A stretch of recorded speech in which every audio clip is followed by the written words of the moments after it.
الحمد لله وكفى وسلام على عباده الذين اصطفى أما بعد فأعوذ بالله من الشيطان الرجيم بسم الله الرحمن الرحيم قل أعوذ برب الفلق আমার সাথে পড়েন قل أعوذ برب الفلق من شر ما خلق ومن شر غاسق إذا وقب ومن شر النفاثات في العقد ومن شر حاسد إذا حسد صدق الله العظيم সকলে দরুদ শরীফ পড়ি اللهم صل على محمد وعلى آل محمد كما صليت على إبراهيم وعلى آل إبراهيم إنك حميد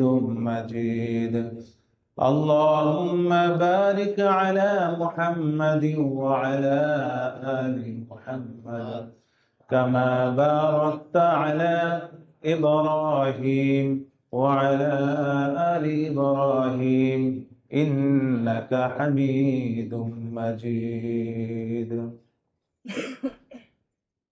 সম্মানিত মুআজ্জাজ মুহতারাম, মহান রব্বুল আলামিনের দরবারে লাখো কোটি শুকরিয়া যে আল্লাহ তাআলা আপনাকে আমাকে আমাদের সকলকে তার কালামে পাকের বিশেষ একটি সূরার ব্যাখ্যা বিশ্লেষণ বোঝার জন্য বসার সুযোগ করে দিয়েছেন। সেই রব্বুল আলামিনের দরবারে শুকরিয়া আদায় করি। আলহামদুলিল্লাহ ওয়া শুকরু লিল্লাহ।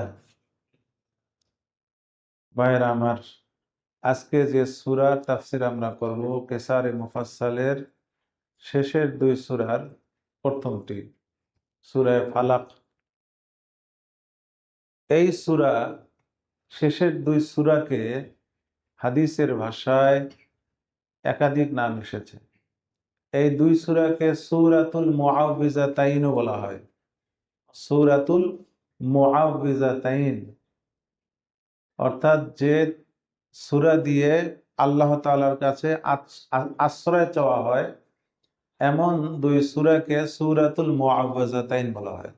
মুআউযিজা আশ্রয় যে চায় তাকে মুআউযিজা বলা হয়। তাই দুই সূরা যেহেতু, বিধায় মুআউযিজাতাইন আল্লাহ তাআলার কাছে এই দুই সূরা দিয়ে কি চাওয়া হয়? আশ্রয় চাওয়া হয়। এখান থেকে মুআউযিজ, তাবিজ থেকে, শব্দটা তাবিজ থেকে নির্গত হয়েছে মুআউযিজ। তো এই সূরাকে মুআউযিজা বলা হচ্ছে, নির্গত হলো কি থেকে? তাবিজ। আমরা বলি না তাবিজ লিখে দেন, একটা বলি কিনা, কারো জ্বর হলে, বাচ্চা কান্নাকাটি করলে হুজুর তাবিজ লিখে দেন। এই তাবিজ মূলত আরবি শব্দ, তাবিজ। রাসূলের যুগে যেটা শিরিক ছিল সেটা হলো তামিমা। তামিমা এটা শিরিক। আর তামাইমু শিরকুন হাদিসে আসছে। তামিমা শিরিক, তাবিজ কিন্তু শিরিক না। ভুল বুঝিয়েন না, ব্যাপারটা কিন্তু আমরা এখন ভোলায় ফেলি। তামিমা হলো কোনো পাথর বা কোনো জড় পদার্থ বা কোনো শামুক বা এই জাতীয় কিছু বাচ্চাদের গলায় ঝুলিয়ে দেওয়া, এগুলো হলো তামিমা, এটা শিরিক। আরেকটা হলো তাবিজ। তাবিজ হলো আল্লাহ তাআলার কাছে আশ্রয় চাওয়ার জন্য যেটা ঝুলিয়ে রাখা হয়। যেমন সেখানে কেউ তাবিজ লেখে আয়াত দিয়ে, আয়াতুল কুরসি দিয়ে, কেউ তাবিজ লেখে দুই কুল দিয়ে, এই যে শেষের দুই কুল দিয়ে, কেউ তাবিজ লেখে আপনার কি দিয়ে, বিভিন্ন আপনার দোয়া দিয়ে। যেমন হাদিসে আসছে আউযু বিকালিমাতিল্লাহি তাম্মাতি মিন গাযাবিহি ওয়া ইকাবিহি ওয়া শাররি ইবাদিহি ওয়া মিন হামাযাতিশ শায়াতিন ওয়া ইয়াহযুরুন।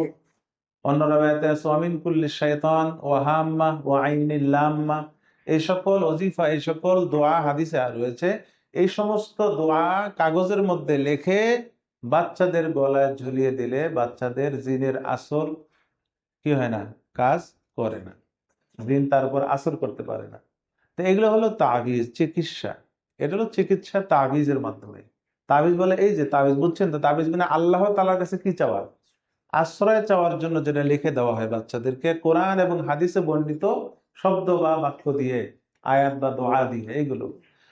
আর যদি তাবিজ লেখা হয় মন্ত্র দিয়ে, যার কোনো অর্থ বিলকুল বোঝা যায় না এবং অর্থের মধ্যে শিরিকি রয়েছে, কুফরিকতা রয়েছে, জিনের কাছে সাহায্য চাওয়া হয়, অন্য কারো কাছ থেকে সাহায্য চাওয়া হচ্ছে, এগুলো সম্পূর্ণ হারাম। এগুলো তামিমার অন্তর্ভুক্ত, এগুলো হারাম, এগুলো হারাম। কিন্তু আয়াত কোরআন এবং হাদিস থেকে বর্ণিত দোয়া দিয়ে তাবিজ লেখা কোন যুগে কেউ এটাকে হারাম বলেনি, যেরকম এই ফিতনার যুগে অনেকে বলে বেড়াচ্ছে। এরকম কখনোই কেউ এটাকে হারাম বলে নেই। বড় বড় মুহাদ্দিসিনরাও এটাকে সাব্যস্ত করেছেন, সাপোর্ট করেছেন, এটা এই আমলটা করেছেন তারা। আব্দুল্লাহ ইবনে ওমর রাদিয়াল্লাহু তাআলা আনহুমা বাচ্চাদের গলায় এই দোয়া লিখে ঝুলিয়ে দিতেন, হাদিসে আসছে। রাসূলুল্লাহ সাল্লাল্লাহু আলাইহি ওয়াসাল্লাম এই দোয়াগুলো পরে হাসান হুসেনের গায়ে ফু দিয়েছেন, তাবিজ। আর হাদিসে আসছে রাসূলুল্লাহ সাল্লাল্লাহু আলাইহি ওয়াসাল্লাম তাবিজ গ্রহণ করেছেন এই দুই সূরা দিয়ে এবং এই দোয়া দিয়ে। তাবিজ মানে আল্লাহর কাছে আশ্রয় চেয়েছেন। তো এই হলো তাবিজের একটা আপনাদের প্রাথমিক সারমর্ম একটা ধারণা দিলাম, তাবিজ। তো এই সূরা দিয়ে যেহেতু আল্লাহ তাআলার কাছে আশ্রয় চাওয়া হয়, এই জন্য সূরার নাম হলো সূরাতুল মুআউযিজাতাইন। তো এই সূরা, সূরা ফালাক, একটা নাম হলো বললাম সূরাতুল মুআউযিজাতুল উলা, এটাকে বলা হয়। দুই নম্বর হলো সূরাতুল ফালাক বলা হয় এই সূরাকে, যেহেতু এই সূরার মধ্যে ফালাক শব্দ রয়েছে, এই জন্য সূরাতুল ফালাক বলা হয়। তিন নম্বর হলো এই সূরাকে বলা হয় সূরাতু কুল আউযু বিরাব্বিল ফালাক, হাদিসে আসছে সূরাতু কুল আউযু বিরাব্বিল ফালাক, অর্থাৎ প্রথম আয়াত পুরোটাই হলো কি? সূরার নাম। প্রথম আয়াত পুরোটাই কি? সূরার নাম। তো এই সূরার যে এই সূরাটি কোথাও অবতীর্ণ হয়েছে, মক্কায় নাকি মদিনায়, এই নিয়ে অনেক মতনৈক্য রয়েছে। কোন কোন মুফাসসিরিন বলেছেন, মুহাদ্দিসিন, তারা বলেছেন এই সূরা দুটি, সূরা ফালাক আর সূরা নাস, মক্কায় অবতীর্ণ হয়েছে, মক্কায় অবতীর্ণ হয়েছে। কিন্তু মদিনা যখন আল্লাহ নবীর উপর জাদু করা হয়, তখন ওই দুই সূরার 11টি আয়াত দিয়ে আল্লাহ রাসূলকে জাদু থেকে মুক্ত করা হয়। কিন্তু সূরাটা না, এই সূরা দুটি নাযিল হয়েছে কোথায়? মক্কায়। এটা হলো মত। এই জন্য এই সূরার মধ্যে দেখবেন সূরাতুল ফালাকি মাক্কিয়া লেখা আছে, মক্কা অবতীর্ণ হয়। আবার কেউ কেউ বলেন, দুর্বল মত, যে এই সূরা দুটি অবতীর্ণ হয় মদিনায়। যখন রাসূলুল্লাহ সাল্লাল্লাহু আলাইহি ওয়াসাল্লামের উপর জাদু করা হয়, তখন জিবরিল আমিন আল্লাহ তাআলার পক্ষ থেকে এই সূরা দুটি এনে, সূরা দুটি নাজিল করে বলেন যে এই 11টি আয়াত দিয়ে আপনি আপনার জাদুর ক্রিয়া থেকে মুক্ত হয়ে যান। এই জন্য অনেকে বলেছেন, কিছু কিছু মুহাদ্দিসিন বলেছেন এই সূরা দুটি মদিনা অবতীর্ণ হয়েছে। কিন্তু সবচেয়ে সবচেয়ে অর্থাৎ পরিধানযোগ্য মত হলো, সবচেয়ে গ্রহণযোগ্য মত হলো এই দুটি সূরা কথা অবতীর্ণ হয়, মক্কা অবতীর্ণ হয়। এই দুই সূরা মক্কা অবতীর্ণ হয়। এবার আসুন, রাসূলুল্লাহ সাল্লাল্লাহু আলাইহি ওয়াসাল্লামের উপর জাদু করা হয়েছিল। সংক্ষিপ্ত বলো, অনেক লম্বা ঘটনা। নবী করিম সাল্লাল্লাহু আলাইহি ওয়াসাল্লাম যখন হুদাইবিয়া থেকে ফিরে আসলেন, হুদাইবিয়া থেকে যখন ফিরে আসলেন মদিনায়, ফিরে আসার পরে কিছু ইহুদির নেতা খেতা যারা রয়েছে, তারা রাসূলের বিরুদ্ধে অনেক জাদুটনা করেছিল, কিন্তু কোনোটাতে তারা সফল হতে পারেনি। রাসূলকে কোনো জাদুই কাজ করতে পারে নাই। সর্বশেষ একজন শক্তিশালী জাদুবিদ্যার পারদর্শী একজন ইহুদি ছিল, সে নাম কি হচ্ছে মুনাফিক, মুসলমান কিন্তু মুনাফিক ছিল। তো ইহুদির এই সর্দার লিডাররা ওই ব্যক্তির কাছে গেল, তার নাম হলো লাবিদ ইবনে আল আসম। লাবিদ ইবনে আসম, এই লাবিদ ইবনে আসম সে নিজেও জাদুঘর ছিল এবং তার জাদুবিদ্যা তার মেয়েদেরকেও শিখিয়েছিল। তার পুরো ফ্যামিলি জাদুবিদ্যা পারদর্শী। তো এই ইহুদি লিডারেরা লাবিদ ইবনে আসমের কাছে যায়, গিয়ে বলে যে ভাই লাবিদ, আমরা অনেক চেষ্টা করেছি মোহাম্মদকে জাদুটোনা দিয়ে তাকে ধ্বংস করে দিতে, কিন্তু আমরা ব্যর্থ হয়েছি, পারিনি। আমরা জানি তুমি অনেক শক্তিশালী জাদু জানো, তা তোমাকে আমরা সর্বশেষ আমাদের সম্বল মনে করছি। তোমাকে আমরা 3 দিনার দিচ্ছি, ওই সময় দিনার ছিল, 3 দিনার দিচ্ছি। এই 3 দিনারের বিনিময়ে মোহাম্মদের ওপর তুমি জাদু করো, জাদু করে তাকে ধ্বংস করার প্ল্যান করো। তোমার 3 দিনার তোমাকে এর বিনিময়ে দেওয়া হবে। লাবিদ রাজি হয়ে যায় এবং 3 দিনার গ্রহণ করে। তখন এই লাবিদ ইবনে আসম রাসূল সাল্লাল্লাহু আলাইহি সাল্লামের উপর জাদু করার জন্য যে প্ল্যান গুলো নিয়েছিলেন, রাসূলের একজন গোলাম ছিল, ওই গোলামকে তিনি বলেছিলেন, আসলে অনেক গোলাম ছিল, তার মধ্যে এই গোলামের নাম হাদিসে আমি পাইনি। গোলামের মধ্যে আফলাহ একজন গোলাম ছিল, আরো অনেক গোলাম ছিলেন। তো এই যে গোলাম রাসূলের কাছাকাছি থাকতেন, ওই গোলামকে লাবিদ ফুসলিয়ে রাসূলুল্লাহ সাল্লাল্লাহু আলাইহি সাল্লামের চিরুনিটা উদ্ধার করেছিল। যে রাসূলের যে চিরুনি দিয়ে মাথা আঁচড়ে, এই চিরুনিটা নিয়ে আসে, কৌশলে তার থেকে চিরুনি নিয়েছে। এবং রাসূলুল্লাহ সাল্লাল্লাহু আলাইহি সাল্লামের কেশ, মাথার চুল পর্যন্ত একটা দুইটা চুলও সে সংগ্রহ করেছে। সংগ্রহ করে তখন ওই চুলের মধ্যে লাবিদ মন্ত্র পরে পরে ফু দিয়ে দিয়ে 11টি গিট্টু লাগিয়ে দিয়েছিল, 11টি গিরা লাগিয়েছিল সেই চুলের মধ্যে। অন্য বর্ণনায় আছে যে চুলের মধ্যে না, বরঞ্চ সুতার মধ্যে 11টি গিট্টু লাগিয়ে দিয়েছিল, গিরা লাগিয়ে দিয়েছিল, বিভিন্ন মত আছে। এবং মন্ত্র করে ফু দিয়েছিল, এবং সেই চুল বা সেই সুতা এবং চুল সেই চিরুনির মধ্যে বেঁধে খেজুরের, পুরুষ খেজুর, খেজুরের গাছ তো দুই রকম, ছেলে খেজুর, মেয়ে খেজুর। পুরুষ খেজুরের যে ছড়া থাকে, এই ছড়ার যে আপনার যে আবরণটা থাকে, এই আবরণের ভিতরে এইগুলো দিয়ে সেটাকে ভালোভাবে পেঁচিয়ে রাসূলুল্লাহ সাল্লাল্লাহু আলাইহি সাল্লামের বর্তমান যে কবর যেটা রোজা বা রাসূলের বাড়ি যেখানে ছিল, সেখান থেকে বাকি রোজা অথবা কি বলে জান্নাতুল বাকি, এর মাঝামাঝি একটা জায়গা রয়েছে, এটাকে বলা হয় বীরে জি জারওয়ান, একটা কূপ ছিল। সেই কূপের মধ্যে গভীর কূপের নিচে পাথর চাপা দিয়ে সেটাকে গোপন রেখে দেয়, এবং সেটাকে পাথর চাপা দিয়ে রেখে দেয় কে? লাবিদ ইবনে আসম। যখন এটি জাদু যখন শুরু হলো তার ক্রীড়া, রাসূলুল্লাহ সাল্লাল্লাহু আলাইহি ওয়াসাল্লাম আস্তে আস্তে অসুস্থ হওয়া শুরু করে দেয়। এই কূপটা আপনাদেরকে যেটা আমি দেখাই বললাম, সেটা হলো, আপনারা যারা ইদানে গিয়েছেন জান্নাতুল বাকি, জান্নাতুল বাকির যে গেটটা, যে গেট দিয়ে হাজিরা জিয়ারত করতে ঢুকে, ওই গেটের সামনে যে গেটটা, মসজিদে নববী ঢোকার 364-65 নম্বর গেট, 364-65 নম্বর গেট, ওই গেটটাই হলো রাসূলুল্লাহ সাল্লাল্লাহু আলাইহি ওয়াসাল্লামের জাদুর স্থান। এখানে একটা কূপ ছিল, সেটার নাম হলো বীরি জি জারওয়ান। বীরি জি আরওয়ানও আছে, জারওয়ানও রয়েছে, দুই রকম নাম রয়েছে হাদিসে। এই কূপের মধ্যে জাদু করা হয়, সেই জায়গাটা এখনো চিহ্নিত রয়েছে, বিভিন্ন ঐতিহাসিকবিদরা এই জায়গাটাকে চিহ্নিত করে। তো রাসূলুল্লাহ সাল্লাল্লাহু আলাইহি ওয়াসাল্লামের উপর জাদু যখন কার্যকর আরম্ভ হলো, নবী করিম সাল্লাল্লাহু আলাইহি ওয়াসাল্লামের প্রভাব কেমন পড়েছিল? তিনি কোনো কাজ করেন নাই, কিন্তু তিনি বলতেছিলেন যে না আমি এটা করেছি। কোনো কাজ করেছেন, কিন্তু পরে জিজ্ঞাসা করলে বলতেন না আমি এটা তো করিনি। মানে ভুলে যাওয়ার রোগ শুরু হলো, ভুলে যেত, মাথা ব্যথা হতো, অনেক কিছু ভুলে যেতেন। এইভাবে নবী করিম সাল্লাল্লাহু আলাইহি ওয়াসাল্লামের উপর জাদুর ক্রীড়া ছিল 6 মাস। কয় মাস? কিন্তু রাসূল সাল্লাল্লাহু আলাইহি ওয়াসাল্লামের উপর সরাসরি আঘাত করেছে হলো 40 দিন। 40 দিন তিনি ভালোই অসুস্থ ছিলেন, পরিপূর্ণ অসুস্থতার মধ্যে গেছে, অনেক অস্বস্তিতে ছিলেন 40 দিন পর্যন্ত। কিন্তু জাদুর কাজটা করছে 6 মাস। 6 মাসের মধ্যে 40 দিন ছিল খুব ভয়াবহ। নবী করিম সাল্লাল্লাহু আলাইহি ওয়াসাল্লাম অনেক কান্নাকাটি করতেন, এ আল্লাহ আমাকে এখান থেকে উদ্ধার করেন। তখন হযরত আয়েশা বলেন, রাসূলুল্লাহ সাল্লাল্লাহু আলাইহি ওয়াসাল্লাম এক রাত্রে তিনি সকালে উঠে আমাকে বলতেছেন যে আয়েশা, আমি রব্বুল আলামিনের কাছে যা চেয়েছিলাম তা পেয়েছি, আমাকে আল্লাহ তাআলা জানিয়েছেন আমার কি হয়েছে। হযরত আয়েশা বলেন যে ইয়া রাসূলুল্লাহ আপনার কি হয়েছে বলেন তো। রাসূলুল্লাহ সাল্লাল্লাহু আলাইহি ওয়াসাল্লাম বললেন যে আয়েশা, আমাকে জাদু করা হয়েছে। কিভাবে? যে আমি আজকে রাত্রে স্বপ্ন দেখলাম, দুইজন ব্যক্তি, একজন আমার মাথার কাছে, একজন আমার পায়ের কাছে এসে বসেছে। তো মাথার কাছে যে ব্যক্তি, সেই ব্যক্তি পায়ের কাছে ব্যক্তিকে জিজ্ঞাসা করতেছে যে আচ্ছা এনার কি হয়েছে।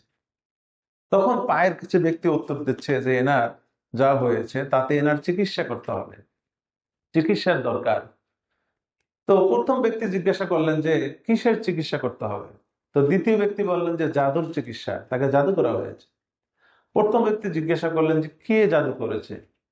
তখন দ্বিতীয় ব্যক্তি বললেন তাকে জাদু করেছে লাবিদ ইবনে আসম, ইহুদি একজন। তো দ্বিতীয় ব্যক্তি জিজ্ঞাসা করলেন যে আচ্ছা, যে যদি লাবিদ ইবনে আসম তাকে জাদু করে থাকে, কি দিয়ে জাদু করেছে, কোথায় করেছে। তখন তিনি উত্তর দিলেন তাকে জাদু করেছে এনার মাথার চুল এবং তার চিরুনি নিয়ে একটা খেজুরের খোসার মধ্যে ঢুকে অমুক কূপ, বিরিজি আর ওয়ান, ওই কূপের নিচে তলদেশে এটাকে ঢেকে দেওয়া হয়েছে, চাপিয়ে পাথর দিয়ে চাপা দেওয়া হয়েছে। সেইটার আসরে তিনি অসুস্থ হয়ে পড়েছেন। তখন দ্বিতীয় ব্যক্তি বললেন যে তাহলে এনার এখান থেকে উদ্ধার হওয়ার উপায় কি, সুস্থ হওয়ার উপায় কি? তখন প্রথম ব্যক্তি বলতেছেন যে সুস্থ হওয়ার উপায় হলো সেই অস্ত্রগুলো, অর্থাৎ সেই জিনিসগুলো বের করতে হবে, বস্তুগুলো বের করে এই দুইটি সূরা তখন তেলাওয়াত করলেন। বলেন যে এই সূরা ফালাক আর সূরা নাস, এই 11টি আয়াত যদি তেলাওয়াত করা হয় তাহলে ইনি কি হয়ে যাবেন? সুস্থ হয়ে যাবেন। রাসূলুল্লাহ সাল্লাল্লাহু আলাইহি ওয়াসাল্লাম বললেন যে আমি এই অবস্থায় ঘুম থেকে উঠে গেলাম। রাসূলুল্লাহ সাল্লাল্লাহু আলাইহি ওয়াসাল্লাম সাথে সাথে হযরত আম্মার ইবনে ইয়াসির রাদিয়াল্লাহু তাআলা আনহুকে ডাকলেন, ডেকে বললেন যে যাও ওই কূপে যাও, গিয়ে দেখো সেখানে কি রয়েছে, এই জিনিসগুলো রয়েছে, বস্তুগুলো রয়েছে, নিয়ে আসো। অন্য রাওয়ায়াতে, বুখারীর এক রাওয়ায়াতে রয়েছে রাসূলুল্লাহ সাল্লাল্লাহু আলাইহি ওয়াসাল্লাম নিজে গেছেন সেই কূপের কাছে, নিজে গিয়ে সেখান থেকে বের করে আনছেন। এনে আয়েশাকে বলতেছেন যে যেখান থেকে আমি নিয়ে আসলাম এই কূপ, কূপের পানিটা হলো একেবারেই মেহেন্দির রং যেরকম লাল লাল হয়ে যায় না, তা কূপের পানিটা এইরকম নোংরা ছিল, লাল লাল অবস্থা, জাদুকর ভাবে। এবং সেখানে যে খেজুরের কাণ্ডগুলো ফালানো ছিল এগুলো শয়তানের মাথার মতো দেখতে ভয়ঙ্কর ছিল। সেখান থেকে আমি আমার জাদুর বস্তু উঠে নিয়ে আসলাম। ভয়ঙ্কর একটা জায়গার মধ্যে জাদু করা হয়েছে। রাসূলুল্লাহ সাল্লাল্লাহু আলাইহি ওয়াসাল্লাম এনে সাথে সাথে সূরা ফালাক একটি করে আয়াত পড়তেছিল, আর একটি করে গিট্টু এবং গিরা অটোমেটিক খুলে যাচ্ছিল। একটি করে আয়াত তেলাওয়াত করতেছিলেন, একটি করে গিরা কি খুলে যাচ্ছে। এইভাবে যখন 11টি আয়াত শেষ হয়ে গেল, সূরা ফালাক সূরা নাস পড়া শেষ, পুরা সুতা সমান এবং চুলগুলো সমান হয়ে গেল। হাদিসে আসছে নবী করিম সাল্লাল্লাহু আলাইহি ওয়াসাল্লাম সাথে সাথে তিনি সোজা হয়ে দাঁড়ালেন, এবং এমন ভাবে দাঁড়ালেন যে এতক্ষণ তার মাথার উপর একটা বোঝা ছিল, এই বোঝাটা কে যেন সরাই দিল, তিনি একবার সুঠাম দেহে সুন্দর করে কি হয়ে গেলেন, দাঁড়িয়ে গেলেন, সুস্থ মানুষ। আগে যেরকম একটা ভারী বোঝা নিয়েছিলেন, এই গিট্টুগুলো খোলার পরে আর কোনো বোঝা নাই, মনে যে একবারে সুস্থ সবল মানুষ দাঁড়িয়ে গেলেন, স্বাভাবিক হয়ে গেলেন। এই দুই সূরা আল্লাহ রাসূলের উপর তখন অবতীর্ণ হয়, কেউ কেউ বলেছেন, কিন্তু সহিহ কথা হলো অবতীর্ণ আগে হয়েছে, কিন্তু এখন মদিনায় এসে ওই দুই সূরা দিয়ে কি করা হয়েছে, রাসূলুল্লাহ সাল্লাল্লাহু আলাইহি ওয়াসাল্লামের চিকিৎসা করা হয়েছে। এই হলো লাবিদ ইবনে আসম, এই ইহুদির বাচ্চা, এই রাসূলুল্লাহ সাল্লাল্লাহু আলাইহি ওয়াসাল্লামের উপর জাদু করার ঘটনা। বেদা জাদু এটি কিন্তু বাস্তবতাও রয়েছে। যে কেউ জাদু করতে পারে যদি তার জাদুবিদ্যা জানা থাকে। জাদু শিক্ষা করা, জাদু শিক্ষা দেওয়া কুফরি। কেউ যদি জাদু শিখে সে কাফের, তাকে হত্যা করা ওয়াজিব, যদি ইসলামী হুকুমত থাকে, সরকার তাকে হত্যা করে ফেলবে। কেউ যদি জাদু শিক্ষা দেয়, অর্থাৎ জাদুঘর আরেকজনকে শিক্ষা দিচ্ছে, শিক্ষক জাদুর, তাকেও হত্যা করা ওয়াজিব, অর্থাৎ সে কাফের হয়ে যায়। জাদুঘর এবং জাদু যে শিখে, যে শিক্ষা দেয়, উভয়ের কাফের। এই জন্য জাদুর ব্যাপারে শরীয়তে অনেক কঠোর হুকুম রয়েছে। এবার আমরা আসি যে এই সূরার মধ্যে আল্লাহ তাআলা কিভাবে আশ্রয় আমাদেরকে চাইতে বলতেছেন। রব্বুল আলামিন বলেন, কুল আউযু বিরাব্বিল ফালাক। হে রাসূল আপনি বলুন, আউযু, আমি আশ্রয় চাচ্ছি, আমি আশ্রয় চাচ্ছি, পানা চাচ্ছি, বিরাব্বিল ফালাক, কার কাছে? রব্বুল ফালাক। রব্বুল মানে প্রতিপালক, রব মালিক। ফালাক বলা হয় প্রভাত, সকাল, ভোর। ভোর যেটাকে আমরা বলি প্রভাত, এই ভোরের যে মালিক, ভোরের যে প্রতিপালক, তার কাছে আমি আশ্রয় চাচ্ছি। ভোরের প্রতিপালক। ফালাকের অর্থ একটা আমি বললাম ভোর, আর একটা অর্থ হলো ফালাক, অর্থ হলো কুল কায়নাত, সারা জগৎকে ফালাক বলা হয়। তাহলে এই অর্থ হবে কুল আউযু বিরাব্বিল ফালাক, অর্থ হবে যে আমি সারা জগতের রবের কাছে কি চাচ্ছি? পানা চাচ্ছি। এই সমগ্র জগতের রবের কাছে আমি কি চাচ্ছি? তাহলে ফালাকের অর্থ কয়টি হলো? দুইটি। একটি হলো কি ভোর, আরেকটি হলো কি সারা জগৎ। তো ভোর, ফালাক শব্দের অর্থ কি? ফালাক শব্দের মূল অর্থ হলো কিন্তু বিদীর্ণ হয়ে বের হয়ে আসা, কোনো কিছু ফেটে গিয়ে বের হয়ে আসা, এটাকে বলা হয় ফালাক। যেমন ভোর রাত থেকে ফেটে কি হয়ে আসে? ভোর হয়ে যায়। রাত থেকে বের হয়ে কি আসে? ভোর হয়। তো এই মর্মে সমগ্র পৃথিবীর সমস্ত জিনিসে কিন্তু ফালাক বলা হয়। কেন? মনে করুন এই পৃথিবীটা আত্মপ্রকাশ করেছে কিনা, অস্তিত্ব থেকে অস্তিত্বে আসছে কিনা, তা অস্তিত্বে অনস্তিত্ব থেকে বের হয়ে অস্তিত্বে আসছে, এই যে এটাকে ফালাক। আচ্ছা, আসমান থেকে বৃষ্টি, আসমান বিদীর্ণ করে, মেঘকে বিদীর্ণ করে বৃষ্টি পড়ে কিনা, তাহলে এই মর্মে বৃষ্টি হলো কি? ফালাক। ব্যাপারটা বুঝছেন তো? মায়ের গর্ভ থেকে বাচ্চা ভূমিষ্ঠ হয়, তাহলে বাচ্চা কি? ফালাক। গাছ থেকে আপনার আস্তে আস্তে প্রথমে অঙ্কুর বের হয়, অঙ্কুর হলো ফালাক। অঙ্কুর থেকে কি হয়? ফুল হয়, ফুল হলো অঙ্কুরের জন্য ফালাক। ফুল থেকে ফল হয়, ফল হলো ফালাক। তা প্রত্যেকটা জিনিস, পৃথিবীর সব জিনিস কিন্তু অন্য কিছু থেকে কি আবিষ্কার হয়েছে।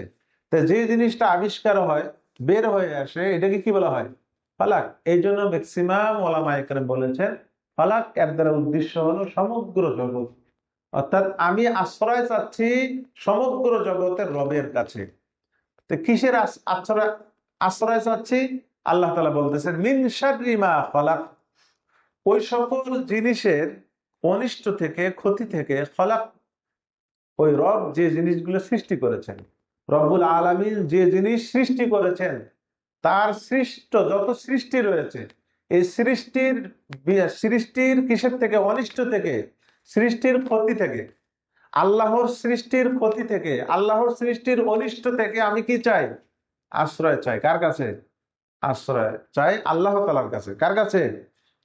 আল্লাহ তাআলার কাছে আশ্রয় চাই।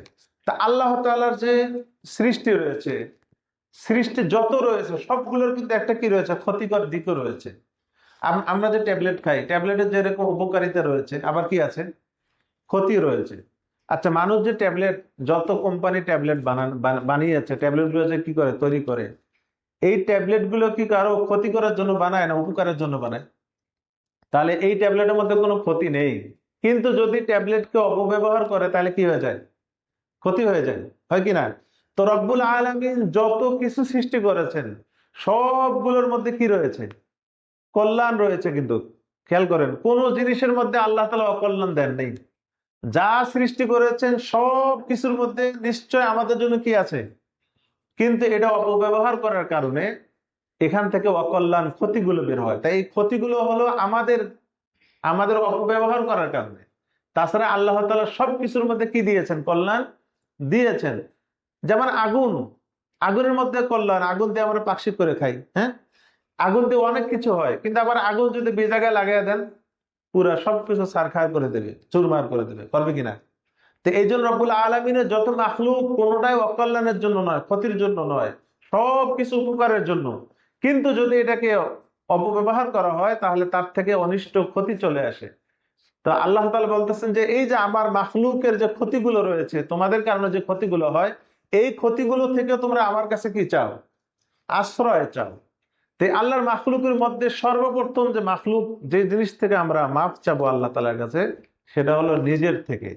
আল্লাহ, আমি আমার ক্ষতি থেকে আমি নিজেকে কি, আমার ক্ষতি থেকে আপনার কাছে কি চাই? আশ্রয় চাই। আমি যেন আমার নিজের ঘাতক যেন নিজে না হয়ে যায়। এই জন্য আমরা, রাসূল সাল্লাল্লাহু আলাইহি ওয়াসাল্লাম খুতবা আমাদেরকে শিখিয়ে দিয়েছেন, ওয়া নাউযু বিল্লাহি মিন শুরুরি আনফুসিনা, ওয়া নাউযু বিল্লাহি মিন শুরুরি আনফুসিনা। হে আল্লাহ, আমাদের নফসের, আমাদের নিজেদের যে অনিষ্ট রয়েছে, নফসের যে অনিষ্ট, অনিষ্ট থেকে কি আপনার কাছে আমরা কি চাচ্ছি? পানা চাচ্ছি। এইরকম আল্লাহ তাআলার কাছে আল্লাহর মাখলুকের অনিষ্ট থেকে পানা চাওয়া। এরপরে আসুন, মানুষের থেকেও অনিষ্ট হয় কিনা, আপনার আমার থেকেও মানুষ ক্ষতিগ্রস্ত হয় কিনা? আপনার থেকে আমি ক্ষতিগ্রস্ত হই, আমার থেকে আপনি ক্ষতিগ্রস্ত হন, এমন হয় কিনা? হয়। তো মানুষ থেকেও আরেকজন কি হতে পারে? ক্ষতিগ্রস্ত হতে পারে। কেন? কেননা এটা হলো, মানুষ আরেকজনের জন্য ক্ষতিকর কেন হয়? এই জন্য ক্ষতিকর হয় যে যখন মানুষ আল্লাহ তাআলার থেকে দূরে সরে যায়, যখন মানুষ আল্লাহ তাআলার সাথে সংযোগ, নেটওয়ার্ককে বন্ধ করে দেয়, আল্লাহ থেকে বিচ্ছিন্ন হয়ে যায়, আল্লাহর সাথে একটা নেটওয়ার্ক থাকে না, তখন এই মানুষটা ক্ষতিকর হয়ে যায়। তখন সে চোর হয়ে যায়, তখন সে ডাকাত হয়ে যায়, তখন সে আত্মসাৎকারী হয়ে যায়, তখন সে কি, হ্যাঁ, যত অপরাধ তার থেকে সংগঠিত হতে হতে থাকে। কেননা তার সম্পর্ক কার সাথে নাই? আল্লাহ তাআলার সাথে নেই। যেমন ধরুন একটা গাড়ি, আপনি গাড়ি চালাচ্ছেন, তা আপনি যদি ভালো ড্রাইভার হন, দক্ষ ড্রাইভার, আপনি ইঞ্জিনের সাথে আপনার দিমাগের কালেকশন রয়েছে, আপনি কোথায় কিভাবে ঘুরাতে হবে, গিয়ার কতটুকু দিতে হবে আপনি জানেন, এই নিয়ম মেনে যদি আপনি চলেন, তাহলে এই গাড়িটার জন্য আপনি হবেন কি কল্যাণকর। আপনি হবেন কি, গাড়ির ইঞ্জিনের সাথে আপনার নেটওয়ার্ক ঠিক আছে, মেধা এবং কি আপনার বুদ্ধি কাজ করতেছে। কিন্তু যদি আপনি মদ খেয়ে গাড়ি চালানো আরম্ভ করেন, মদ খেয়ে যদি গাড়ি চালানো আরম্ভ করেন, তাহলে কিন্তু আপনার দিমাগের সঙ্গে কিসের নেটওয়ার্ক নেই, গাড়ির ইঞ্জিনের সাথে আপনার দিমাগের কোনো সম্পর্ক নেই। এবার গাড়ি কিন্তু কোথায় গিয়ে পড়বে? খাদে গিয়ে পড়বে।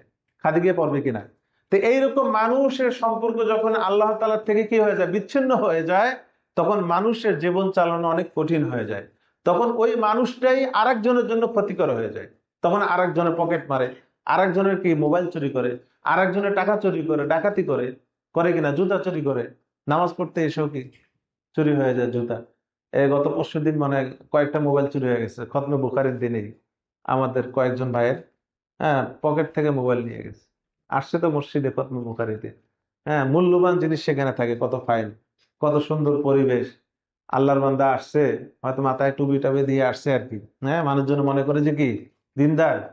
কিন্তু বাস, আমার জানার মতো দুইটি মোবাইল চুরি হয়েছে একদম পকেট থেকে নিয়ে গেছে।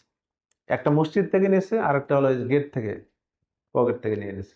আরো যে কোন আল্লাহর বান্দার কাছে আমার জানা নাই, আমি দুইজনেরটা জানি। তো এইরকম এই যে অনিষ্ট মানুষের ক্ষতিকর কখন হয়, যখন তার সম্পর্ক তার থেকে বিচ্ছিন্ন হয়ে যায়, আল্লাহর ভয় যখন থাকে না, আল্লাহ থেকে যখন বিচ্ছিন্ন হয়ে যায়, রব্বুল আলামিন তাকে ক্ষতিকর বানায় দেন। সে সবার জন্য ক্ষতিকর। কিন্তু যখন সে ক্ষতিকর হবে, তখন কিন্তু এই ক্ষতিকর হয়ে সে কি হয়ে যায় না, মানে ইচ্ছা মতো মানুষের ক্ষতি করতে পারে না। যেমন মনে করুন আমি ক্ষতিকর হলাম, আল্লাহ না করুক, তা আমি মনে চাইলে যে কারো ক্ষতি করতে পারবো না। আল্লাহ যার ক্ষতি করাতে চান, আমি তারে কি করতে পারবো? ক্ষতি করতে পারবো। যে কাউরে আমি ক্ষতি করতে পারবো না।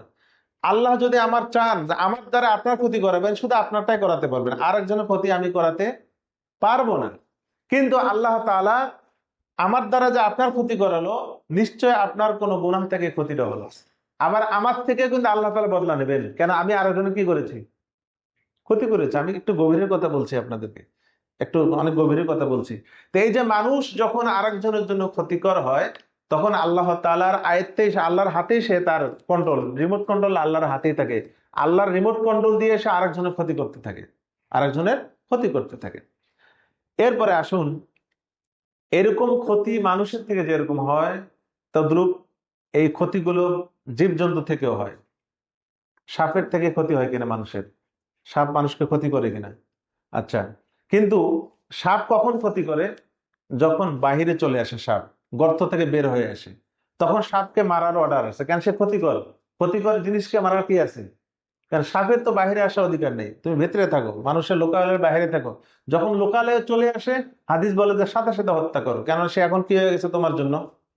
ক্ষতিকর হয়েছে। কিন্তু সাপ যদি গর্তে থাকে, পাহাড় পর্বতে থাকে, আপনি একেবারে কি, হ্যাঁ, প্রস্তুতি নিয়ে সাপকে মারার কি নাই আপনার জন্য অনুমতি নাই, কেন সাপ রয়েছে তার গর্তে, সাপ রয়েছে তার বাড়িতে, তুমি কেন তার উপর দিয়ে আক্রমণ করবে? এটা নিষেধ। ব্যাপারটা কি বুঝছেন? কিন্তু সাপ যখন লোকালয়ে চলে আসবে, তাকে হত্যা করার কি রয়েছে? অনুমতি। তো এই জন্য আল্লাহ তাআলার অনেক অনেক কিছু রয়েছে মাখলুকের অনিষ্ট, কিন্তু এই মাখলুক গুলোকে আল্লাহ তাআলা বানিয়েছেন আমাদের কল্যাণের জন্য। আবার আমাদের জন্য কি হয়ে যাচ্ছে? যেমন শুকর, ধরেন শুকর আমরা কি খাই? খাই না। আচ্ছা, শুকর দিয়ে কি লাভ? শুকর দিয়ে কি লাভ? তাহলে দুনিয়া তাহলে শুকর প্রেরণ করেছেন, এটারও লাভ রয়েছে। হাদিসে আসছে এই শুকুরকে আল্লাহ তাআলা সৃষ্টি করেছেন অনেক কারণে। এক নম্বর, তার মধ্যে একটা কারণ হলো, যত নোংরা জিনিস শুকর পরিষ্কার করবে। যত মল মূত্র রাস্তাঘাটে থাকে, ময়লা গান্দিগি, এগুলো কে খায়? শুকর খায়। তাহলে এই শুকরকে আল্লাহ বানিয়েছেন কিসের জন্য? মলমূত্র আর ময়লা খাওয়ার জন্য। বুঝলেন না? তো এটা এটা আমাদের উপকারে আসলো কিনা? আমাদের আমাদের উপকারে আসছে কিনা বলেন? উপকারে আসছে। কিন্তু যখন আমি শুকর জবাই করে খাওয়া শুরু করব, তখন কি উপকারে আসলো না ক্ষতি হলো আমার জন্য? ক্ষতিকর হয়ে গেল। তো এরকম আল্লাহ তাআলার অনেক মাখলুক রয়েছে, সব মাখলুকে আমাদের জন্য উপকারী। কিন্তু যখন সেটাকে অপব্যবহার করব, তখনই সেটা আমার জন্য কি হয়ে যায়? ক্ষতিকর হয়ে যায়। এরপর রব্বুল আলামিন বলেন, ওয়ামিন শাররি গাসিকিন ইযা ওয়াকাব, এবং আমি আশ্রয় চাই শাররিন অনিষ্ট থেকে। কিসের? গাসিক, রাতের অনিষ্ট থেকে, রাত্রিবেলার অনিষ্ট থেকে। ইযা ওয়াকাব, যখন সেই রাত্র গভীর হয়ে যায়, গভীর অন্ধকার হয়ে যায়, এই গভীর অন্ধকার থেকে আমি কি রাতের গভীর অন্ধকার হওয়া থেকে, অন্ধকারের অনিষ্ট থেকে আল্লাহ তাআলার কাছে কি চাই? পানা চাই। কারণ রাতের গভীর অন্ধকারে সাধারণত যত কুকাম, এগুলো সব কখন হয়? গভীর রাত্রে। মানুষকে হত্যার প্ল্যান গভীর রাত্রেই হয়। মানুষকে জাদু করা হয় রাত্রেই। জাদুর কাজগুলো কখন বেশি হয়? রাত্রে কিন্তু হয়। গভীর রাত হলে অন্ধকার, যদি আমাবস্যার রাত্রে যত জাদুটনা হয়, এটা আপনারা হয়তো জানেন। আমাবস্যার রাত যদি হয় তাহলে ওই রাত্রে গ্রামের মা বোনেরা খুব সতর্ক থাকে, কেন আজকে আমাবস্যার রাত, কি না কি দুর্ঘটনা ঘটে যায়, বলে কিনা? তো এই যে আমাবস্যার রাত, অন্ধকার রাত, তো রব্বুল আলামিন বলতেছেন এরকম অন্ধকার রাতের অনিষ্ট থেকে আমি কি চাই? আল্লাহ তাআলার কাছে পানা চাই। মিন শাররি গাসিক, তা গাসিকের একটা অর্থ হলো রাত্রের অনিষ্ট থেকে, আর একটা অর্থ হলো মিন শাররি গাসিক, গাসিকের আরেকটা অর্থ হলো শয়তান। আরেকটা অর্থ কি? শয়তান থেকে, শয়তানের অনিষ্ট থেকে আল্লাহ তাআলার কাছে আশ্রয় চাই। ইদা ওয়াকাবা, যখন শয়তান কি হয়? কাছে চলে আসে, আগমন করে। শয়তান যখন আপনার আমার কাছে আগমন করে, তখন শয়তানের অনিষ্ট বেড়ে যায়, অনিষ্টতা বেড়ে যায়, ক্ষতি করা আরম্ভ করে। তা আল্লাহ তাআলা শিখিয়ে দিচ্ছেন যে তুমি দোয়ার মধ্যে বলো যে আউযু বিল্লাহি মিন শাররি গাসিকিন ইযা ওয়াকাব, যে ওই শয়তান, যে শয়তান যখন আমার কাছাকাছি এসে আমার ক্ষতি করে, এই ক্ষতিকর শয়তান থেকে আমি আল্লাহ তাআলার কাছে কি চাই? পানা চাই। আচ্ছা, তো ইযা ওয়াকাব গভীর হয়ে যায়, অন্ধকার। শয়তান মানে হলো অন্ধকার। কেন? অর্থাৎ শয়তানের মর্মই হলো অন্ধকার। শয়তান হলো আল্লাহ তাআলার থেকে দূরে থাকে। আর আল্লাহু নূরুস সামাওয়াতি বলেন, আল্লাহ হলেন কি? নূর। তো যে জিনিসটা নূর থেকে দূরে যত থাকবে সে তত অন্ধকারে থাকবে না। লাইট এখানে রয়েছে, লাইটের কাছে যত যাবেন তত আলোকিত হবেন। লাইট থেকে যত দূরে যাবেন তখন কি হবেন? অন্ধকার। আল্লাহ হলেন নূর। যখন আল্লাহ তাআলা থেকে শয়তান, এমনি সে আল্লাহ তাআলা থেকে অনেক দূরে, যখন দূরে, তাহলে শয়তানের মধ্যে কি রয়েছে? অন্ধকার রয়েছে। রব্বুল আলামিন এই জন্য বলতেছেন অমিন শাররি গাসিকিন, এবং ওই শয়তানের অনিষ্ট থেকে, যে শয়তান ইজা ওয়াকাবা, যখন অন্ধকার হয়ে যায়, গভীর অন্ধকারে পড়ে যায় শয়তান, অর্থাৎ যখন সে কাছাকাছি এসে মানুষকে গুমরার মধ্যে ফেলে, এমন গুমরাহির অনিষ্ট থেকে আমি আল্লাহ তাআলার কাছে ক্ষমা চাই, প্রার্থনা করি, আশ্রয় চাই।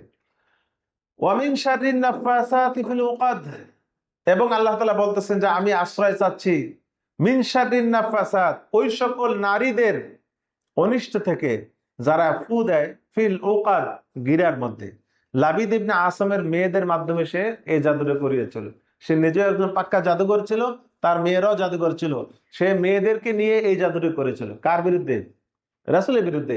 এই জন্য আল্লাহ তাআলা বলতেছে মিন শাররিন নাফাসাত, এবং ওই সকল নারীদের অনিষ্ট থেকে যারা নাফাসাত, যারা ফু দেয়, ফিল উকাদি, কিসের মধ্যে? গিরের মধ্যে যে ফু দেয়, যে নারীরা, তাদের অনিষ্ট থেকে, অর্থাৎ জাদুঘরদের অনিষ্ট থেকে। অমিন শাররি হাসিদিন ইজা হাসাদ, এবং ওই অনিষ্ট থেকে, শাররি হাসিদিন, হিংসুকের অনিষ্ট থেকে। কার অনিষ্ট থেকে? হিংসুকের অনিষ্ট থেকে। দেখুন, শুধু হিংসা একটা জিনিস, আর হিংসা করা আর একটা জিনিস। হিংসা করা হলো হারাম, আর হিংসা দিলের মধ্যে থাকা আর হিংসা করা দুটো আলাদা জিনিস। ধরুন আপনার 1 কোটি টাকা আসছে, মানে আমার ভেতরটা জ্বলতেছে, হ্যাঁ, তো এত টাকা পেয়ে গেল, কিন্তু আমি তার কোনো প্রতিক্রিয়া করিনি, তার বিরুদ্ধে আমি কোনো, তার এটা নষ্ট হোক, টাকাটা হালাক হোক, বা তার ব্যাপারে কোনো আমি রিয়াকশনে যাইনি, কিন্তু আমার খুব লাগতেছে, গা কি জ্বলতেছে, কি দিলটা জ্বলতেছে, এত টাকা কেমনে আসে, বুঝেন নাই? কিন্তু আমি তার কোনো ক্ষতি সাধন করছি না। এটা কিন্তু, এই হসদের কোনো গুণা নাই, এটা মানুষের তবিয়ত। এটা হলো কি? মানুষের তবিয়ত। কিন্তু যখনই দেখবো যে তার 1 কোটি টাকা আসছে, আমার তো ভেতরটা জ্বলতেছে, পাশাপাশি আমি কি করলাম? আমি তার ক্ষতি সাধনের চেষ্টা করলাম, বা আমি মনে মনে চাচ্ছি যে টাকাটা যে কোনো ভাবে কি সরকার নিয়ে নিক, যে কোনো ভাবে নষ্ট হয়ে যাক, যে কোনো ভাবে হালাক হয়ে যাক, এটা সেটা আমি কল্পনা করতেছি। বদনজর লেগে গেছে আমার, এই যে বদনজর লাগতেছে, এই যে বদনজর বা এই জাতীয় পরিকল্পনা করা যখন শুরু হবে, তখন এই হাসাদ আর হিংসার গুনাহ তার আমলনামায় কি করা হবে? লেখা হতে থাকবে। ব্যাপারটা কি বুঝছেন? তো এটা এই জন্য আল্লাহ তাআলা বলেছেন অমিন শাররি হাসিদিন, যে হিংসুকের অনিষ্ট থেকে। কখন? ইদা হাসাদা, যখন সে হিংসা করা শুরু করবে। যখন সে কি করা শুরু করবে? হিংসা করা শুরু করবে। এই হিংসুকের অনিষ্ট থেকে আমি কি চাই? পানা চাই। হিংসুকের অনিষ্ট থেকে কি চাই? পানা চাই। এবার আসুন, হিংসা কয়টি কারণে হিংসা হয়? খুব মনে রাখবেন, আপনি যদি কারো প্রতি হিংসা আসে, বা আপনার প্রতি কেউ হিংসা করে থাকে, তাহলে আপনি দেখবেন এই মৌলিক 3টা কারণে হিংসা হয়ে থাকে। 1 নম্বর কারণ হলো, যখন আপনি কারো প্রতি ক্রোধ, রাগ বা গুসা থাকবে, কারো প্রতি আপনার একটা ক্ষোভ আছে, রাগ আছে, ওই রাগের কারণে কি হওয়া শুরু হয়ে যায়? হিংসা করা আরম্ভ হয়, 1 নম্বর কারণ। 2 নম্বর হলো হিংসা করার কারণ হলো অহংকার। অহংকারের কারণে, অর্থাৎ আপনার প্রতিপক্ষ এমন একটা কাজ করেছে, এমন একটা ভালো কাজ করেছে যে কাজটা আপনার দ্বারা সম্ভব নয় বা আমার দ্বারা সম্ভব নয়। ওই কাজটা আমি করতে পারবো না, সে একটা ভালো কাজ করেছে, এই কাজটা আমার দ্বারা সম্ভব নয়, কিন্তু আমার ভেতরে অহংকার রয়েছে। তখন আমি কি করা আরম্ভ করি? হিংসা করা আরম্ভ করি। 3 নম্বর যে কারণে হিংসা হয় সেটি হলো আল্লাহর ফায়সালার উপর যখন আমি অসন্তুষ্ট থাকবো। কোন ব্যক্তি হিংসুক হলো 3 নম্বর কারণে যে হিংসা করে, সেটা হলো আল্লাহর ফায়সালার উপর সে কি থাকে না, রাজি থাকে না। একজনকে আল্লাহ তাআলা একজনকে অনেক দিনদার বানিয়েছে, একজনকে আল্লাহ তাআলা অনেক টাকাওয়ালা বানিয়েছে, একজনকে আল্লাহ তাআলা অনেক আখলাকওয়ালা বানিয়েছে। এখন হ্যাঁ এত ভালো কিছু দেখে আপনার হিংসা হচ্ছে, তার মানে আল্লাহর ফায়সালা হলো তার জন্য ভালো, আর আপনার আবার কি হচ্ছে না, সহ্য হচ্ছে না। তার মানে আল্লাহর ফায়সালার উপর আমার কি হচ্ছে? হিংসা হচ্ছে। আল্লাহর ফায়সালাকে আমি মানতেছি না। তা আল্লাহর ফায়সালার উপর যে রাজি খুশি থাকতে পারে না, সেই ব্যক্তি থেকে কি হতে পারে? হিংসা হতে পারে। এই হিংসা থেকে বাঁচার উপায় কি? আপনার প্রতি কেউ হিংসা করতেছে, তখন আপনি হিংসা থেকে, তার হিংসার এই যে তার প্রভাব, আপনার ক্ষতি, সে আপনার ক্ষতি করতে পারে হিংসার প্রভাবে। তো এই হিংসা থেকে বাঁচবেন কিভাবে? প্রথম যে কারণ আল্লাহ তাআলা শিখিয়ে দিয়েছেন সেটা হলো এই দোয়া পড়া, যে আউযু বিল্লাহি মিন শাররিল হাসিদি ইযা হাসাদ, যে আমি হিংসুকের অনিষ্ট থেকে কি চাই? পানা চাই, যখন সে কি করে? হিংসা করে। এই দোয়াটা পড়া, অর্থাৎ তার ওই হিংসুকের অনিষ্ট থেকে আল্লাহ তাআলার কাছে কি চাওয়া? পানা চাওয়া। 1 নম্বর কাজ করবেন। 2 নম্বর হলো হিংসুকের হিংসা থেকে যদি বাঁচতে চান, তাহলে 2 নম্বর যেটা, সেটা হলো আল্লাহর ভয় দিলের মধ্যে জায়গা করতে হবে, তাকওয়া অবলম্বন করতে হবে। কি অবলম্বন করতে হবে? তাকওয়া। 3 নম্বর যেটা, সবর করতে হবে। একজন ব্যক্তি আপনার শত্রু হিংসা করতেছে, আপনি সবর করুন। আপনি তার বিরুদ্ধে কোনো শিকায়ত করিয়েন না, তার জন্য বদদোয়া করিয়েন না, কাউকে আল্লাহ তাআলার কাছে বদদোয়া করতে যায়েন না, তার বিরুদ্ধে কোনো অভিযোগও করেন না, তার বদলাও নিতে যায়েন না, সে তার মতো থাক। হ্যাঁ, 3 নম্বর হলো কি করা? সবর করা। 4 নম্বর হলো আত-তাওয়াক্কুল আলাল্লাহ, আল্লাহ তাআলার উপর কি করা? ভরসা করা, যে আল্লাহ আপনি হলেন আমার কি ভরসার পাত্র, আর কাহার উপর আমি ভরসা রাখি না, আপনি আমাকে হেফাজতকারী, আর কেউ আমাকে হেফাজত করতে পারে না। ওমাই ইয়াতাওয়াক্কাল আলাল্লাহ ফাহুয়া হাসবুহ, যে আল্লাহর উপর ভরসা করে আল্লাহ তাআলাই তার জন্য যথেষ্ট। 5 নম্বর যে কৌশল অবলম্বন করবেন, যে চিকিৎসা নেবেন হিংসুকের হিংসা থেকে বাঁচার জন্য, সেটা হলো ফিরাগুল কলবি মিনাল ইস্তিগালি বিহি ওয়াল ফিকরি ফি, অর্থাৎ এই যে হিংসুক আপনার জন্য যে হিংসা করতেছে, তার এই হিংসা কাজের দিকে আপনি মনোযোগী দিবেন না, তার দিকে ভ্রুক্ষেপে করবেন না, আপনি তাকে ভয়ও পাবেন না। কোনোভাবে ভয়ের কোনো রেশ মাত্র যেন আপনার ভেতরে না থাকে, তার কোনো কার্যকলাপ তার, অর্থাৎ আপনি ভাববেন যে কি আপনি এগুলো কিছু জানেনই না, সে যে আপনার প্রতি হিংসা করে, আপনি এমন ভাব নেবেন যে সে মনে করে যেন যে আপনি এগুলো কিছুই জানেন না, সে যে হিংসা করে আপনি কিছুই জানেন না। তাহলে দেখবেন যে আস্তে আস্তে হিংসা কি হয়ে যাবে, তার দমন হয়ে যাবে। আর যদি আপনি তার হিংসার পরিবর্তে কি করতে, হিংসা বুঝতে দিচ্ছেন, যে আপনি যে হিংসা, আপনার উপর হিংসা করতেছে, তাকে যদি বুঝতে দেন, সে হিংসার গতি আরো কি করে দিবে? বাড়িয়ে দেবে। এই জন্য সেদিকে মনোযোগ না দেওয়া, সেটা নিয়ে চিন্তাই না করা। 6 নম্বর যে পরামর্শ ওলামায়ে কেরাম দিয়েছেন, সেটা হলো আল্লাহর দিকে অভিমুখী হওয়া এবং ইবাদত বন্দেগী ইখলাসের সাথে করা। খুব ইখলাসের মধ্যে আরো কি করা? ইখলাসকে বৃদ্ধি করা, বেশি মনোযোগ দেওয়া, খুশুর সাথে ইবাদত গুলো করা। 7 নম্বর যেটা, সেটা হলো তাজরিদুত তাওবা ইলাল্লাহ, সেটা আল্লাহ তাআলার দিকে আপনার কাছে কি মনে হচ্ছে যে সে আমার প্রতি হিংসা কেন করতেছে, নিশ্চয় আমার একটা গুনাহ হতে পারে, কোন একটা গুনাহ আছে হয়তো। আপনি খুঁজে বের করেন কোন গুনার কারণে আমার প্রতি হিংসা হচ্ছে, তার কোন গুনার শাস্তি হয়তো আল্লাহ তাআলা আমাকে গুনাহ এই হিংসার খপ্পরে ফেলে দিয়েছে হিংসুকের, ওই গুনার কথা মনে করে আপনি তওবা করেন, আল্লাহ তাআলার কাছে তওবা করেন যে আল্লাহ হয়তোবা আমার এই গুনার কারণে আজকে আমার শত্রু তৈরি হয়েছে, আপনি আমাকে এই গুনাহ, আমার গুনাহ ক্ষমা করে দেন। তওবা করেন। তওবার যে শর্তগুলো আমি আগেও বলেছি, 6টি শর্ত, শর্তগুলো মেনে আপনি তওবা করুন, হিংসুকের হিংসা কোনো আপনার প্রভাব পড়বে না। 8 নম্বর হলো হিংসা থেকে বাঁচার জন্য, অনিষ্ট থেকে বাঁচার জন্য বেশি বেশি সদকা করা। কি করা? সদকা করে, গরিব মানুষকে বেশি বেশি দান করা, এই নিয়তে যে আল্লাহ অমুকে হিংসা করতেছে, আমি জানি সে যেন আমার কোনো ক্ষতি করতে না পারে, এই জন্য দান করতে থাকেন, আল্লাহ রাস্তায় কি করতে থাকেন? দান করতে থাকেন, হিংসুক এমনি দমন হয়ে যাবে। 9 নম্বর যে কারণটা, সেটা হলো যে ব্যক্তি হিংসুক, হিংসুকের বাড়িতে কিছু হাদিয়া পাঠায় দেন মাঝে মাঝে। কি পাঠায় দেবেন? মিষ্টি 1 কেজি পাঠায় দেন, সাক্ষাৎ হলে সালাম করেন, মুসাফা করেন, মুআনাকা করেন, একবারে মানে যা করার। হ্যাঁ, তারপর তো অনুগ্রহ করার যা, যদি গরিব হয় টাকা পয়সা দিয়ে অনুগ্রহ করেন, ধনী হলে বস বস বলে কি করেন, তাকে একটু কি করেন, হ্যাঁ সম্মান দেখান। দেখবেন যে এর হিংসা এমনি কি হয়ে যাবে, দূর হয়ে যাবে। 10 নম্বর যেটা হলো সেটা হলো তাজরিদ তাওহীদ, আল্লাহ তাআলার একত্ববাদকে খালিস দিলে বিশ্বাসের মধ্যে অটুট বিশ্বাস নিয়ে নিয়ে আসা। অর্থাৎ এই যে হিংসা করতেছে, এই হিংসার মাধ্যমে কোনো ক্ষতি হওয়া বা কোনো ক্ষতি করার মালিক একমাত্র কে? এই হিংসুকের কোনো ক্ষমতা নেই। যদি ক্ষতি হয় তা আল্লাহই ক্ষতি করাতে পারেন, একমাত্র তারই ক্ষমতা। হিংসুককে দমন করার ক্ষমতা কার? তারই। হিংসুক দ্বারা আমার ক্ষতি করার ক্ষমতা কার? আল্লাহরই। আল্লাহ এই যে তৌহিদ একত্ববাদের নিখুঁত বিশ্বাসকে আরো দৃঢ় করে নেওয়া, যে কোনো ক্ষমতা নাই হিংসুকের আমার ক্ষতি করার। হ্যাঁ, ওয়া ইয়ামসাসকাল্লাহু বিদুররিন ফালা কাশিফা লাহু ইল্লা হু ওয়া ইউরিদকা বিখাইরিন ফালা রাদ্দা লিফাদলিহি। এটা বলে বিশ্বাস করা যে কোনো ক্ষতি আমার কেউ করতে পারবে না, কে ছাড়া? আল্লাহ ছাড়া। কেউ আমার ক্ষতি দূর করতে পারবে না, কে ছাড়া? আল্লাহ ছাড়া। এই বিশ্বাসটা যখন অন্তরের মধ্যে গেঁথে যাবে, তখন আল্লাহর কসম, কোন হিংসুকের বাবার ক্ষমতা নাই আপনার কি করার, ক্ষতি করার।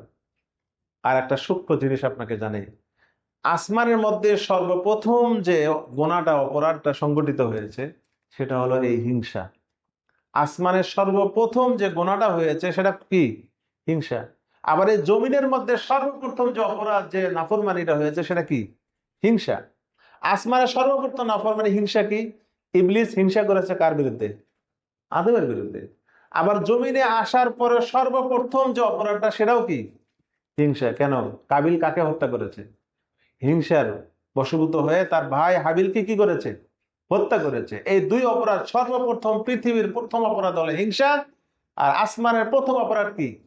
হিংসাই। এই হিংসা মারাত্মক একটা অপরাধ, মারাত্মক অপরাধ। এই হিংসা থেকে আমাদেরকে অবশ্যই ইচ্ছাকৃতভাবে, শুধু দোয়ার মাধ্যমে না, নিজেরা চেষ্টা করা যে আমি হিংসা থেকে নিজেকে বাঁচাতে চাই। আমি যেন নিজেও কারো প্রতি হিংসা না করি, কেউ যেন আমার প্রতি হিংসা না করে, এই কৌশলগুলো অবলম্বন করবেন। আল্লাহর ফায়সালার উপর রাজি থাকবেন যে তার অনেক টাকা, আমার এক ভাই, আপন ভাই, তার কোটি কোটি টাকা, আমি গরিব, হিংসা হচ্ছে আবার না। ফায়সালা আল্লাহ, এটা আল্লাহ দিয়েছে, আমি এখানে কি করব? হ্যাঁ, আমার এখানে কি করার আছে? আল্লাহ দিয়েছেন, আল্লাহ রাজি তার উপর, আল্লাহ দিতে চাচ্ছেন তাকে। হতে পারে এই সম্পত্তি তাকে পরীক্ষা করতেছেন, আর আমাকে গরিব বানিয়ে কি করতে চাচ্ছেন? তো এগুলো তো সব পরীক্ষার প্রশ্নপত্র। এগুলো সব প্রশ্নপত্র, এক একজনের বিষয় এক একটা থাকে, কারো অঙ্ক, কারো ইংরেজি, কারো বাংলা। কাউকে সম্পদ দিয়ে প্রশ্ন করেছেন, কাউকে গরিব দারিদ্রতা, কাউকে ধনাঢ্যতা দিয়ে, কাউকে এলেম দিয়ে, কাউকে অনেক বড় বিদ্যা দিয়ে, কাউকে ডাক্তার বানিয়ে, কাউকে ইঞ্জিনিয়ার বানিয়ে, বিভিন্ন সাবজেক্টে কি নিচ্ছেন? আল্লাহ তাআলা পরীক্ষা নিচ্ছেন। এই পরীক্ষার ওপর নিজেকে, নিজের পরীক্ষার মধ্যে কি করার চেষ্টা করা? পাশ করানোর চেষ্টা করা। আরেকজনের প্রশ্নপত্র নিয়ে চিন্তা করা কি নাই? সুযোগ নেই। এই বিশ্বাসটা, আল্লাহর এই ফায়সালার উপর যখন আমার একবারে নিখুঁত বিশ্বাস সুদৃঢ় হবে, তখন দেখবেন কাহার প্রতি আর কি আসবে না? হিংসা আসবে না। আল্লাহ তাআলা আপনাকে, আমাকে, আমাদের সকলকে হিংসা মুক্ত জীবন গড়ার তৌফিক দান করুন।